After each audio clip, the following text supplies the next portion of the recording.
ശബ്ദദീപം. അന്ധകവി ഹോമറിന്റെ ഇതിഹാസ ഹവനങ്ങൾ കേട്ട് ഉറങ്ങുകയും ഉണരുകയും ചെയ്യുന്ന ഗ്രാമങ്ങൾ. അവരുടെ പ്രാചരിത്രം, മിത്ത്, ആ മിത്ത് വികാരസാന്ദ്രമായ ഒരേട് ഞാൻ നിങ്ങളുടെ മുമ്പിൽ തുറക്കുന്നു. അതാ ആ കാണുന്നതാണ് ഒളിമ്പസ്.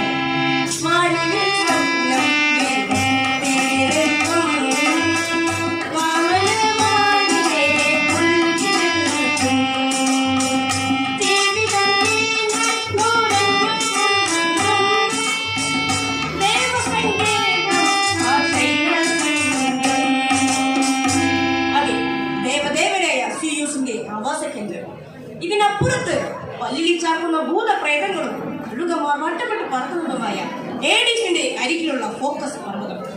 ഈ രണ്ട് പർവ്വതങ്ങൾക്കിടയിൽ വിശാലമായ അവിടെ ദേവന്മാർക്ക് വേണ്ടി വിയർപ്പൊഴുക്കാനും ബലിതർപ്പണങ്ങൾ ചെയ്യാനും ജീവിവർഗങ്ങൾ ആവശ്യമായി വന്നപ്പോൾ എപ്പിമെത്യോസ് മൃഗങ്ങളെയും പ്രോമെത്യോസ് മനുഷ്യരെയും സൃഷ്ടിച്ചു. പ്രോമെത്യോസിനെ സൃഷ്ടിക്കപ്പെട്ട മനുഷ്യവർഗം വിശ്രമം അധ്വാനിച്ചുകൊണ്ടിരിക്കുകയാണ് ആ താഴ്വരയിൽ. അവിടെ ക്ഷീണിച്ച അവശനായ ഒരാളെ നമുക്ക് കാണാം. ആരാണ് അയാൾ?